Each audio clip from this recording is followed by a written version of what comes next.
Olá, bom dia, boa tarde, boa noite, depende do momento, do movimento terráqueo que você se encontra perante o universo, perante a nossa estrela-mãe, o Sol. E que calor que estamos passando aqui em São Paulo, a previsão do dia foi 35 graus, porém, acredito que a sensação térmica, se você não está sob um ar-condicionado constante, provavelmente você teve uma sensação térmica muito forte. Ah, como eu quero ter um ar-condicionado em casa, eu acho que vai ser a minha próxima aquisição. Pena que eu não posso ter o de teto, tem que ser o portátil, para a infelicidade da minha conta de luz. Então retornemos agora, mais uma vez, para falar aí sobre a leitura que eu prossegui no capítulo 7 da Letra Escarlate. Que capítulo, hein? Eu não dava nada para esse livro, porém tá muito instigante, um pouco doloroso, agoniante, né? Porque quando se trata aí da infância, enfim, a questão envolvendo criança, realmente embala um pouco o estômago, né? Então, mas estou lendo. O capítulo 7 foi muito interessante.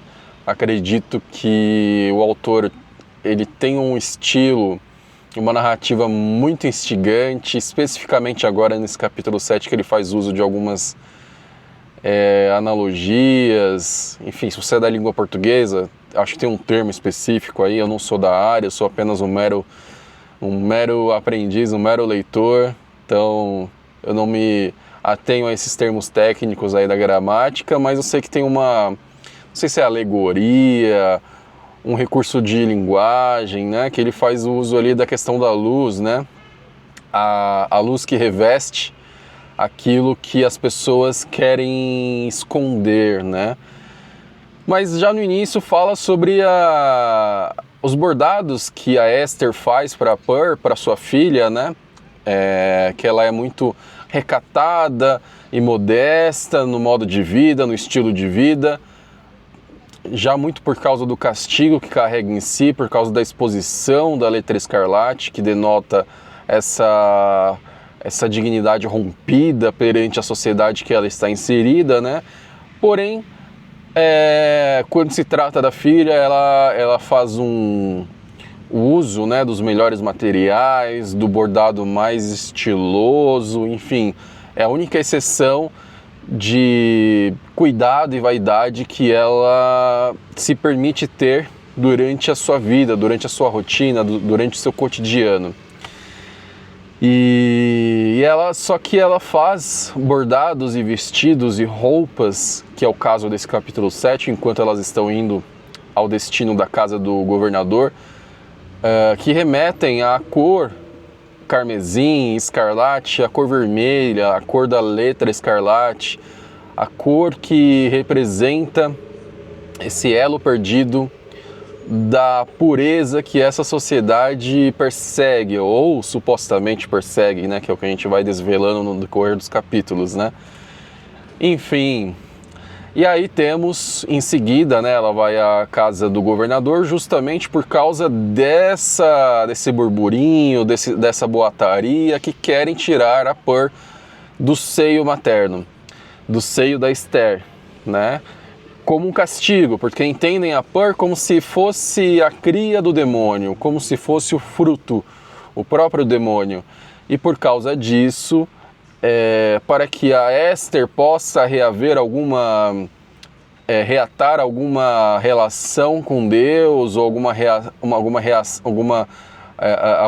relação, né? Não é reação, alguma relação com Deus, alguma relação com essa sociedade, consiga dirimir os seus pecados, pagá-los em vida, para que ela consiga encontrar alguma luz, ela precisa se desvencilhar da sua filha. Esse é o entendimento dessa sociedade.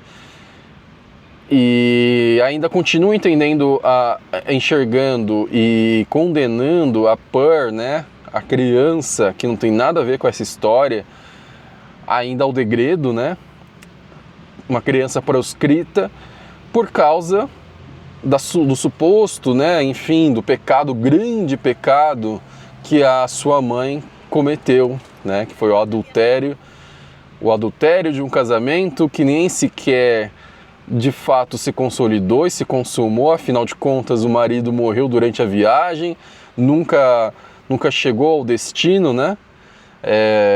E nesse interim houve essa relação extraconjugal, né, de um casamento que nem sequer havia sentimentos reais, um propósito unificante, uma relação verdadeira, mas apenas uma perseguição à consolidação dessa instituição que é o matrimônio por parte do Senhor deformado, enfim. Mas isso aí já é a história dos capítulos pretéritos, né? Aqui estamos falando do capítulo 7, que eu acho que o ponto mais interessante, o ponto mais alto é essa questão da luz, né? Que o Nathaniel Hawthorne faz uso. Que é a questão de tanto a casa do governador, que é revestida com esse reboco, com cristais de vidro, né? Com pedaços de vidro quebrado, que com a luz do dia, né, com a luz do dia ali resvalando sobre essa fachada, existe essa luz frondosa, essa luz que resvala pelos olhos, pela retina de quem olha, pela retina de quem passa à frente da casa do governador. Só que é uma fachada, é uma casca, né, e esconde a vida privada que lá ocorre por dentro. Então, tem essa primeira relação, esse jogo de luz sobre essa fachada do governador, sobre a fachada da casa do governador. Essa casa que é de madeira, porém revestida com esse reboco com vidro, né, que resplandece essa luz do meio-dia. E por dentro, quando elas adentram, né, o corredor central da casa, o estilo inglês, tem essa armadura, né, essa armadura de ferro, essa armadura de combate, que também projeta a imagem de quem está perante essa armadura, né? Então, como é uma armadura, tem uma forma convexa, né? Faz com que essa imagem dessa pessoa que lá se encontre seja ampliada e distorcida, né? Então, a própria letra escarlate que está no busto da Esther, ela é ampliada, ela é agigantada, né, por causa dessa forma convexa da armadura, né? E a armadura que é feita de aço, de ferro, é uma armadura que tem essa função de proteger contra ataques externos, né? Porém, por dentro se encontra um ser finito, um ser mortal, feito de carne e osso. É mole, né? Que é pecaminoso, que comete, que é imperfeito, né? Então, eu acho que essa questão da relação da luz e desses materiais que revestem o que ocorre por dentro, o reboco, que traz essa beleza externa, porém esconde a real natureza da casa, que é feita de madeira, e o que ocorre lá dentro, a vida privada, por trás dessas fachadas, por trás dessa imagem de perfeição, de intocável, de beleza divina, né? A pureza, o branco da luz, né? Enquanto a armadura também, né? A armadura que o ser humano reveste da máscara que se impõe para si, a imagem que a pessoa vende para os outros, porém quem é ela de fato? Quem verdadeiramente é aquela pessoa na sua vida privada? O que de fato essa pessoa pensa por baixo da sua armadura, né?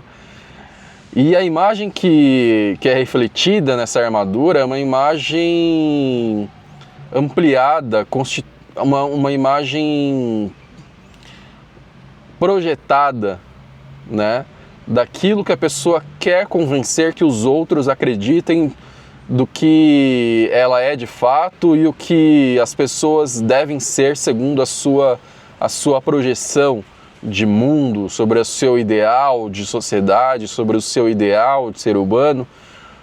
Porém, pode ser que esse ideal que é projetado através dessa armadura não não coadune, não esteja alinhado, não está em sintonia, em harmonia com quem de fato aquela pessoa é, com quem verdadeiramente ela é, né? Enfim, eu li dessa forma, posso estar enganado, mas a interpretação que eu fiz, às vezes eu vou perdendo um pouco a linha de raciocínio, porque como estou num ambiente externo, estou aqui no estacionamento de um supermercado, e as coisas vão acontecendo, carro passando, pessoas passando, é igual ontem lá no Parque da Independência, e às vezes eu dava uma diminuída, falava um pouco mais lento, porque muitas coisas acontecem, né, e não é captado aqui pela câmera. E vai desviando minha atenção. Eu não estou acostumado a ficar gravando, não tenho nenhuma pretensão com esses relatos e registros. Eu acho que é uma conversa mais comigo mesmo. Se alguém assistir e gostar do que eu falo, ótimo. Mas eu acho que é uma conversa comigo mesmo. Eu consigo desenvolver melhor o raciocínio, pegar alguns nuances e talvez, por agora estar comprometido com o clube de leitura, eu fazendo esses registros, eu acho que eu me policio melhor a manter esses projetos, porque é uma dificuldade que eu tenho também em conseguir fazer com que eu chegue ao fim de um projeto, qualquer que seja ele. Eu identifiquei essa dificuldade aí nos últimos anos, na minha vida no geral, então eu acho que agora está na hora de conseguir focar e por meio desses relatos e registros, especificamente daquilo que eu amo, daquilo que eu tenho paixão, que eu nutro esse sentimento, essa identidade que é a literatura, que é a leitura, que é a arte no geral, então talvez eu consiga me ater melhor a esses projetos. Então é isso, são as minhas conjecturas, ponderações, percepções sobre a Letra Escarlate até o momento. Então eu acho que por hoje vence o assunto. E quem sabe amanhã e depois nos próximos capítulos coisas ocorram de forma com que ainda não sei quem é o pai da Pearl. Tá muito na cara que talvez seja o Daimosdale, que é o clérigo jovem lá, mas eu acho que assim, o autor vai colocar uma coisa tão óbvia assim. Eu tô ressabiado por enquanto, não sei se não vai dar uma verve aí de Arthur Conan Doyle ou Agatha Christie no Nathaniel Hawthorne, né? Ou Nelson Rodrigues, né? Com as suas crônicas de A Vida Como Ela É, né? Aquelas crônicas que você vai lendo e, eu acho que é isso aqui. De repente, bum, dá uma reviravolta tão absurda que você fica, nossa, meu Deus, como eu não vi uma coisa dessa, ou que coisa sensacional. Aí depois você vai entendendo como que é a linguagem do autor, que existe ele replica, né, essa forma, enfim, como eu disse, não sou especialista nas especificidades, nos meandros da gramática da língua portuguesa, mas tem um estilo lá ali do Nelson Rodrigues que ele replica em todas as suas crônicas, né? Tanto que se você ler uma sequência de crônicas do Nelson Rodrigues, depois de você ler umas 10, 15 ou até mais 20, você vai cansar, porque você já vai entender que é a forma mais absurda da solução daquela situação que ocorre naquela crônica. Você vai já pegando no ar a situação, né? Então você já aposta na situação mais absurda, porque é a mais absurda que o Nelson Rodrigues vai colocar naquela crônica. Então mais ou menos nesse sentido. Eu falo demais. Aí daquilo que eu gosto de falar. Então é isso, capiche, bora. Vamos lendo aí mais, que é importante. Leia mais, igual a frase que tem aí no verso dos títulos da Penguin Companhia, né? Leia mais, importante. Descubra aquilo que você goste e siga adiante, que é o importante. A gente tem que dar não só um sentido, se é que é possível, né? Não vou dar uma de Camus aqui, a luz apagou, mas apagou geral. Mas não só dar um sentido, um significado, mas fazer o melhor uso possível da nossa vida, né?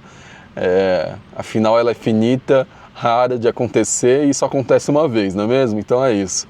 Capiche, abraços fraternos e até a próxima.